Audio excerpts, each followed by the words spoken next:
Hello hello everyone, welcome to my channel. Myself Deepak Joshi. और आज हम जो है ऑर्गेनोमेटालिक्स कंपाउंड का लेक्चर 2 स्टार्ट करेंगे। और कल हमने जो है क्लासिफिकेशन स्टार्ट की थी, उसका फर्स्ट टाइप ऑफ क्लासिफिकेशन जो है वो कंप्लीट कर दिया था हमने। आज हम सेकंड टाइप की क्लासिफिकेशन पढ़ेंगे। तो इसमें सेकंड टाइप में जो सबसे पहला आता है वो है डेरिवेटिव्स ऑफ मेन ग्रुप। तो डेरिवेटिव्स ऑफ मेन ग्रुप मतलब जनरली यहाँ पे पी ब्लॉक एलिमेंट्स की हम बात कर रहे हैं, जैसे नाइट्रोजन, ऑक्सीजन, सल्फर, राइट। तो यहाँ पर होते क्या हैं, the organometallic compounds of main group elements generally form sigma covalent bond. तो जो मेन ग्रुप एलिमेंट्स के ऑर्गेनोमेटालिक कंपाउंड होते हैं वो सिग्मा कोवलेंट बॉन्ड यानी सिंगल बॉन्ड वाले ऑर्गेनोमेटालिक कंपाउंड्स का फॉर्मेशन करते हैं, राइट। और इनको ज़रूरत पड़ती है sigma bonded organometallic compounds of formation के लिए ज़रूरत पड़ती है इनको सिग्मा डोनर्स की, ठीक है। तो सिग्मा डोनर्स होता है हमारे पास NH3 PPH3, ये हो गया PPH3 H2O, NH3 को हम अमोनिया बोलते हैं, PPH3 को हम ट्राइफिनाइल फॉस्फीन बोलते हैं, और H2O को हम क्या बोलते हैं, वाटर बोलते हैं। तो ये क्या करते हैं, अपने सिग्मा से इलेक्ट्रॉन को डोनेट कर, जैसे मैं वाटर की बात करता हूँ, वाटर का स्ट्रक्चर कुछ इस तरह से होता है, ठीक है। तो ये क्या करेंगे, अपने सिग्मा बॉन्ड से मेटल्स को इलेक्ट्रॉन देते हैं, ठीक है। तो इसलिए इनको बोलते हैं सिग्मा डोनर्स, राइट। अगर अब मैं नेक्स्ट जो हमारी क्लासिफिकेशन है इसी के अंदर टाइप 2, सेकंड का टाइप 2 जो है सेकंड क्लासिफिकेशन का पार्ट 2। तो यहाँ पर हम बात करते हैं derivatives of transition elements. Transition elements हम डी ब्लॉक को बोलते हैं, scandium, titanium, vanadium, iron, cobalt, निकल, ये सब के सब डी ब्लॉक एलिमेंट्स हैं, राइट।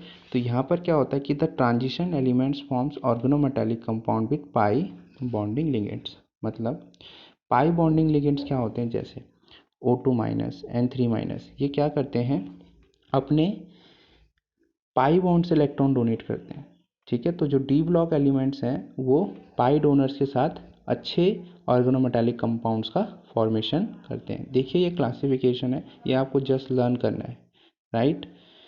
अब यहाँ पे ध्यान ये देना है कि इतनी क्लासिफिकेशन काफ़ी है हमारे लिए, ज़्यादा लिखने से कुछ नहीं होगा।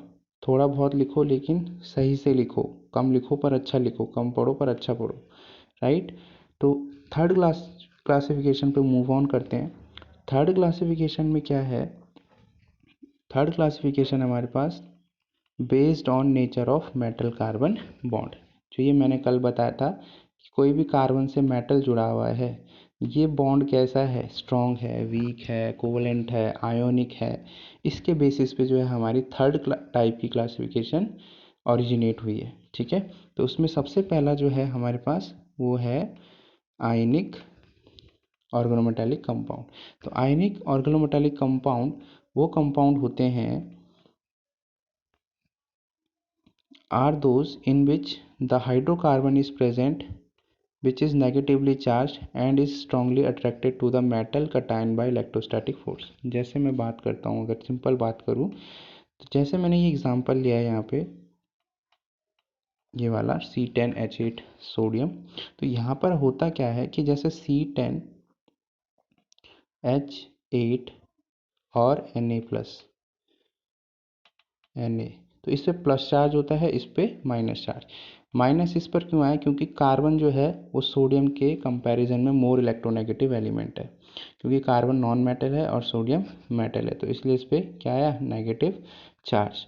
तो ये क्या होता है कि यहाँ पर ये दोनों आपस में, ये वाला पार्ट और ये वाला पार्ट आपस में जो कंबाइन होते हैं वो होते हैं with the help of electrostatic force. Electrostatic force हमेशा आयंस के बीच में लगता है, चार्जेस के बीच में लगता है।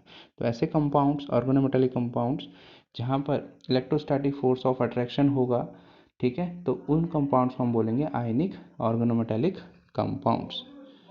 अब इसमें क्या होता है कि these compounds are unstable in air. मतलब सिंपल है यार, कि अगर देखो मैंने तुम्हें जैसे बताया था, ये नेगेटिव चार्ज है, ये पॉजिटिव चार्ज, इसको तुम वाटर एयर में रखोगे, एयर में हमारे पास मॉइस्चर होता है यानी H2O होता है, तो ये कंबाइन कर जाते हैं इसके साथ और इसका हाइड्रोलिसिस हो जाता है, इसलिए ये क्या है, अनस्टेबल होते हैं आयनिक ऑर्गेनोमेटालिक कंपाउंड्स, ध्यान रखें।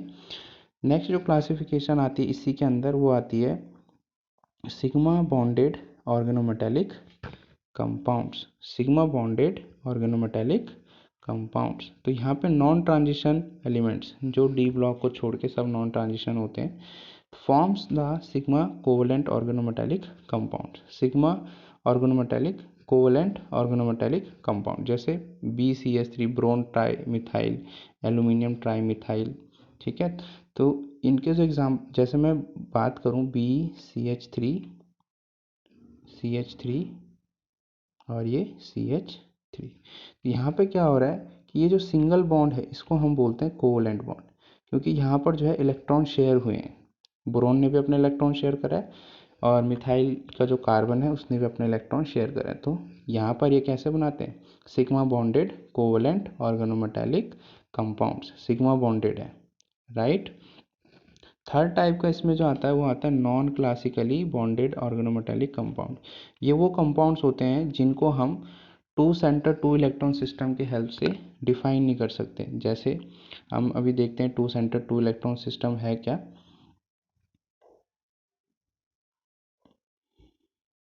जैसे मैं यहाँ पे बात करता हूँ CH3ZnCH3, ये two centre two electron system है। क्यों मैं ऐसा बोल रहा हूँ कि ये जिंक देख रहे हो आप और ये कि CH3 देख रहे हो, यहाँ पे भी दोनों तरफ CH3, इसके बीच में एक बॉन्ड है, राइट। इसके बीच में क्या है ये बॉन्ड है। तो एक इलेक्ट्रॉन यहाँ पर भी है, एक इलेक्ट्रॉन, अब इस बॉन्ड एक बॉन्ड में कितने इलेक्ट्रॉन होते हैं, दो इलेक्ट्रॉन होते हैं, एक इलेक्ट्रॉन यहाँ पे और एक इलेक्ट्रॉन यहाँ पे।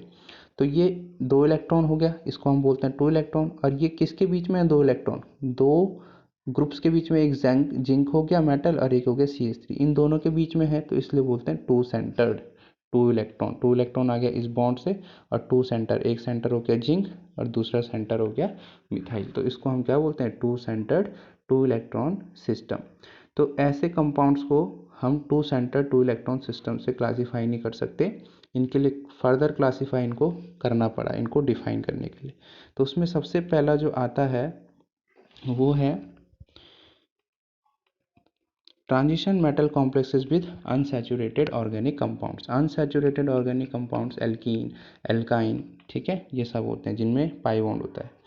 तो सबसे पहला है हमारे पास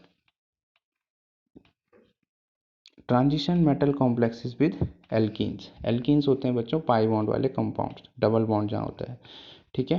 तो यहाँ पर सबसे पहला होता है it is a complex with one और मोर एल्कीन लिगेंड्स। जैसे मान लो मेरे पास है ब्यूटाडाइन। ब्यूटाडाइन मैं इसलिए बोल रहा हूँ क्योंकि चार कार्बन है मेरे पास, एक दो तीन चार, चार कार्बन के लिए ब्यूट वर्ड रूट यूज़ होता है। तो ब्यूटा और डाई, डाई मतलब दो, और क्योंकि जो पाई बॉन्ड है उसके लिए ईन लगाते हैं तो दो पाई बॉन्ड है, एक यहाँ पे एक यहाँ पे, तो डाई ईन यानी दो पाई बॉन्ड के लिए वर्ड हुआ डाई। तो ये क्या होते हैं transition metal complexes with alkenes. Alkenes के साथ ट्रांजिशन मेटल कॉम्प्लेक्स, ये क्या करेंगे जैसे मान लो ये अपने पाई बॉन्ड से किसी मेटल, जैसे मैं यहाँ पे इसको मैं बात करूँ तो जैसे मान लो कोई मेटल लगा हुआ है यहाँ पे पास में, तो ये क्या करेंगे पाई बॉन्ड से अपने इलेक्ट्रॉन दे देंगे इस मेटल को, ठीक है। तो ये क्या है एक एल्कीन है। तो एल्कीन के साथ भी कुछ ऑर्गेनोमेटेलिक कंपाउंड्स बनते हैं। दूसरा जो है हमारे पास साइक्लोब्यूटाडाइन, इसको कॉड भी बोलते हैं। तो ब्यूटा की सॉरी साइक्लो ऑक्टाडाइन। कार्बन गिनो एक दो तीन चार पाँच छः सात आठ, 8 कार्बन है तो 8 के लिए वर्ड रूट यूज़ होता है ऑक्टा। तो ये भी क्या करेंगे जैसे मान लो कोई मेटल लगा तो ये अपने पाई बॉन्ड से इलेक्ट्रॉन दे देगा इसको डायरेक्ट, राइट, क्योंकि पाई बॉन्ड लूजली हेल्ड होता है, इतना स्ट्रॉन्ग कैरेक्टर का नहीं होता, सिंगल बॉन्ड बहुत स्ट्रॉन्ग होता है। दूसरी बात यहाँ पे ध्यान देनी है, जो सेकंड क्लासिफिकेशन है इसकी ये है organometallic compounds having bridging alkyl groups. इसमें सबसे पहले BeMe2 होल एन जो है हमारे पास एग्जांपल है, इसका है डाईमिथाइल बेरिलियम होता है, इसका स्ट्रक्चर ऐसा है। तो ये क्या है बेरिलियम, दो एल्काइल ग्रुप लगे हैं देखो, तो डाई मिथाइल, इसके लिए आ गया मिथाइल, दो मिथाइल है तो डाई मिथाइल और बेरिलियम। तो यहाँ पर देखो हो क्या रहा है कि जो ये CH3 है ना, ये इस बेरिलियम को भी जोड़ रहा है, इस बेरिलियम को भी जोड़ रहा है, वैसे ये वाला CH3 भी है। तो ये क्या हो गया ब्रिजिंग की तरह काम कर रहा है कि नहीं दो दो बेरिलियम को जोड़ रहा है। तो ऐसे ऑर्गेनोमेटालिक कंपाउंड्स को हम ब्रिजिंग ऑर्गेनोमेटालिक कंपाउंड्स भी बोलते हैं। वहीं दूसरा है हमारे पास ट्राई अल्काइल एल्यूमिनियम। यहाँ पे एल्यूमिनियम को देखो, इस वाले एल्यूमिनियम को देखो, इनको भी क्या जोड़ रहा है, एक अल्काइल ग्रुप ही तो जोड़ रहा है इस एल्यूमिनियम को, और इस एल्यूमिनियम को कौन जोड़ रहा है, यही तो जोड़ रहे हैं। तो ये भी क्या है, bridging alkyl groups. Thank you, I hope समझ आया हो। Happy learning. क्लासिफिकेशन ख़त्म होती हैं, इतनी ही काफ़ी है हमारे लिए। कल हम नेक्स्ट लेक्चर शुरू करेंगे।